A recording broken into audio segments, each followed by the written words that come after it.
Hello, ഇന്ന് നമുക്ക് നല്ലൊരു മീനച്ചാറിൻ്റെ റെസിപ്പി പരിചയപ്പെടാം. അതിനായിട്ട് ഞാനിവിടെ ചാളയാണ് എടുത്തിട്ടുള്ളത്. 1 കിലോ ചാള എടുത്തിട്ടുണ്ട്. അത് നമുക്ക് ചെറിയ കഷ്ണങ്ങളായിട്ടൊന്ന് കട്ട് ചെയ്തെടുക്കാം. ഈ രീതിയിൽ ചെറുതായിട്ട് കട്ട് ചെയ്തെടുക്കുകയാണെങ്കിൽ മസാല നന്നായിട്ട് തന്നെ പിടിക്കുകയും ചെയ്യും. അതുപോലെ തന്നെ നന്നായിട്ട് തന്നെ ഫ്രൈ ആയും കിട്ടും. ഇപ്പോൾ ഇതെല്ലാം ഞാൻ ചെറിയ കഷ്ണങ്ങളാക്കി കട്ട് ചെയ്തെടുത്തിട്ടുണ്ട്. അപ്പോൾ നമുക്കിനി ഇതൊന്ന് മാരിനേറ്റ് ചെയ്തെടുക്കാം. അപ്പോൾ അതിനായിട്ട് ഞാനിവിടെ ഒരു 1.5 ടേബിൾ സ്പൂൺ മുളക് പൊടി എടുത്തിട്ടുണ്ട്. സാധാ മുളക് പൊടിയാണ്. അതിലേക്ക് ഒരു 1/2 ടീസ്പൂൺ മഞ്ഞൾപ്പൊടി ചേർത്ത് കൊടുക്കുക. അതിൻ്റെ ഒപ്പം തന്നെ ഇതിലേക്ക് ആവശ്യത്തിനുള്ള ഉപ്പും കൂടി ചേർത്ത് കൊടുക്കുക. അതിൻ്റെ ഒപ്പം തന്നെ ഇതിലേക്ക് ഒരു 1.5 ടേബിൾ സ്പൂൺ വിനീഗർ കൂടി ചേർത്ത് കൊടുക്കുന്നുണ്ട്. പിന്നെ കുറച്ച് വെള്ളം കൂടി ചേർത്ത് കൊടുക്കുക. വെള്ളം അധികം ആവേണ്ട. വെള്ളം അധികമായിട്ടുണ്ടെങ്കിൽ മസാല ലൂസായി പോകും. അപ്പോൾ നമ്മൾ ഫ്രൈ ചെയ്യാൻ വേണ്ടി എണ്ണയിൽ ഇടുമ്പോൾ മസാല അതിൽ മിക്സായി പോകും. അപ്പോൾ അതുകൊണ്ട് കുറച്ച് വെള്ളം ഒഴിച്ചിട്ട് നോക്കിയിട്ട് വേണമെങ്കിൽ പിന്നെ ചേർത്ത് കൊടുത്താൽ മതി. ഈ ഒരു പാകത്തിൽ റെഡിയാക്കി എടുത്താൽ മതി. ഇനി നമ്മൾ കട്ട് ചെയ്ത് വെച്ച് മീൻ ഈ മസാലയിൽ കിട്ടുന്നതായിട്ട് നന്നായിട്ട് തന്നെ ഒന്ന് മിക്സ് ചെയ്ത് കൊടുക്കാം. ഇപ്പം മീനെല്ലാം മസാല നന്നായിട്ട് തന്നെ മിക്സ് ആയിട്ടുണ്ട്. ഇപ്പോൾ ഇത് റെഡി ആയിട്ടുണ്ട്. നമുക്കിതൊരു 1/2 മണിക്കൂർ റെസ്റ്റ് ചെയ്യാൻ വെക്കാം. അതിന് ശേഷം നമുക്കിത് ഫ്രൈ ചെയ്തെടുക്കാം. ഇപ്പോൾ ഒരു 1/2 മണിക്കൂറൊക്കെ ആയിട്ടുണ്ട്. നമുക്ക് മീനൊന്ന് ഫ്രൈ ചെയ്തെടുക്കാം. അപ്പോൾ ചട്ടിയൊക്കെ നന്നായിട്ട് തന്നെ ചൂടായിട്ടുണ്ട്.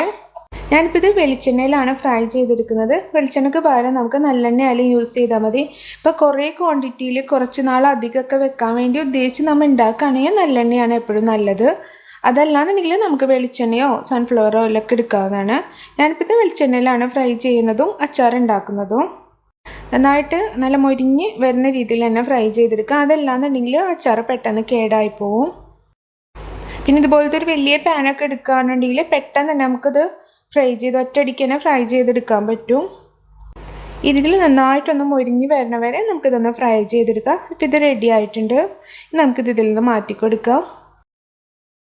ഞാനിപ്പോൾ അച്ചാർ തയ്യാറാക്കിയിരുന്നത് ഈ ഒരു പാനിലാണ്. കുറച്ച് ഇതുപോലത്തെ കുഴിയുള്ള പാനാണെങ്കിൽ നമുക്ക് മിക്സ് ചെയ്തെടുക്കാനൊക്കെ എളുപ്പമായിരിക്കുള്ളൂ. നമ്മൾ ഫ്രൈ ചെയ്തെടുത്ത ബാക്കിയുള്ള എണ്ണ നമുക്കിതിൽ ഒഴിച്ചെടുക്കാം. ഇപ്പോൾ ഇത് നന്നായിട്ട് തന്നെ ചൂടായിട്ടുണ്ട്. ഇനി ഇതിലേക്ക് നമുക്ക് 1 ടീസ്പൂൺ കടുക് ചേർത്ത് കൊടുക്കാം. കടുകൊക്കെ പൊട്ടി വന്നിട്ടുണ്ട്. ഇനി ഇതിലേക്ക് നമുക്കൊരു 1/4 ടീസ്പൂൺ ഉലുവ ചേർത്ത് കൊടുക്കാം. ഉലുവ ഇപ്പോൾ നന്നായിട്ട് തന്നെ മൂപ്പായിട്ടുണ്ട്. ഇനി നമുക്കിതിലേക്ക് ഒരു വലിയ കഷ്ണം ഇഞ്ചി നന്നായിട്ടൊന്ന് ചതച്ചും കഴിഞ്ഞിട്ട് അത് ഇതിലേക്ക് ചേർത്ത് കൊടുക്കാം. ഇഞ്ചി ചേർത്ത് ഒരു പകുതി മൂപ്പായതിന് ശേഷം വെളുത്തുള്ളിയും പച്ചമുളകൊക്കെ ചേർത്ത് കൊടുത്താൽ മതി. ഇനി നമുക്കിതിലേക്ക് വെളുത്തുള്ളി ചേർത്ത് കൊടുക്കാം. ഞാനിവിടെ ഒരു 25 അല്ലി വെളുത്തുള്ളിയാണ് എടുത്തിട്ടുള്ളത്. പിന്നെ ഇവിടെ ഇഞ്ചിയും വെളുത്തുള്ളിയൊക്കെ പച്ചമുളകൊക്കെ ഞാൻ ക്രഷ് ചെയ്തിട്ടാണ് ചേർത്ത് കൊടുക്കുന്നത്. അതിന് പകരം നമുക്ക് ചെറിയ കഷ്ണങ്ങളായിട്ട് കട്ട് ചെയ്തിട്ടാലും ചേർത്ത് കൊടുക്കാം. പക്ഷേ ഇങ്ങനെ ക്രഷ് ചെയ്ത് ചേർത്ത് കൊടുക്കുമ്പോൾ നമ്മളുടെ അച്ചാറിൻ്റെ ആ ഒരു ഗ്രേവി ഉണ്ടല്ലോ അതിന് കുറച്ചുകൂടി നല്ലൊരു തിക്നെസ് ഉണ്ടാവും. ഇപ്പോൾ ഇതും മൂപ്പായി വന്നിട്ടുണ്ട്. ഇനി നമുക്ക് ഇതിലേക്ക് പച്ചമുളക് ചേർത്ത് കൊടുക്കാം. ഞാനിപ്പോൾ ഒരു 6 പച്ചമുളകാണ് എടുത്തിട്ടുള്ളത്. അതിൻ്റെ ഒപ്പം തന്നെ ഒരു കൈപ്പിടി വേപ്പിൻ്റെ ഇലയും കൂടി നമുക്ക് ഇതിലേക്ക് ചേർത്ത് കൊടുക്കാം. ഇനി ഇത് നന്നായിട്ട് തന്നെ വഴണ്ട് നല്ലൊരു മൂപ്പായിട്ട് വരണം, നല്ലൊരു ബ്രൗൺ കളറായിട്ട് വരണ വരെ നമുക്കിതൊന്ന് വഴറ്റി കൊടുക്കാം. ഇഞ്ചിയും വെളുത്തുള്ളിയും പച്ചമുളകൊക്കെ നന്നായിട്ട് തന്നെ മൂപ്പായിട്ടുണ്ട്. ഇനി നമുക്കിതിലേക്ക് മസാലപ്പൊടി ചേർത്ത് കൊടുക്കാം. മസാലപ്പൊടി ചേർത്ത് കൊടുക്കുന്ന സമയത്ത് തീ നന്നായിട്ട് കുറച്ച് വെച്ചിട്ടാണ് ചേർത്ത് കൊടുക്കാനായിട്ട്. അതിനായിട്ട് ഞാനിവിടെ ഒരു 1.5 ടേബിൾ സ്പൂൺ സാധാ മുളക് പൊടി എടുത്തിട്ടുണ്ട്. അതിൻ്റെ ഒപ്പം തന്നെ ഒരു 2 ടേബിൾ സ്പൂൺ കാശ്മീരി മുളക് പൊടി, ഒരു 1/2 ടീസ്പൂൺ മഞ്ഞൾപ്പൊടി കൂടി ചേർത്ത് കൊടുക്കുക. പിന്നെ ഒരു 1/2 ടീസ്പൂൺ ഉലുവയുടെ പൊടിയും ഒരു 1/2 ടീസ്പൂൺ കായത്തിൻ്റെ പൊടിയും കൂടിയും ചേർത്തിട്ട് നന്നായിട്ട് ഒന്ന് മിക്സ് ചെയ്ത് കൊടുക്കുക. പിന്നെ നമ്മൾ അച്ചാർ ഉണ്ടാക്കാൻ വേണ്ടി ചാളൊക്കെ എടുക്കുമ്പോൾ നെയ്യില്ലാത്ത ചാള എടുക്കാൻ നോക്കുക. കാരണം നെയ്യുള്ള ചാള എന്നുണ്ടെങ്കിൽ നമ്മൾ എത്ര അത് ഫ്രൈ ചെയ്താലും അതൊരു ചെറിയൊരു പദമായിട്ട് തന്നെ നിൽക്കും. കറക്റ്റ് അങ്ങോട്ട് ഫ്രൈ ആയി കിട്ടില്ല.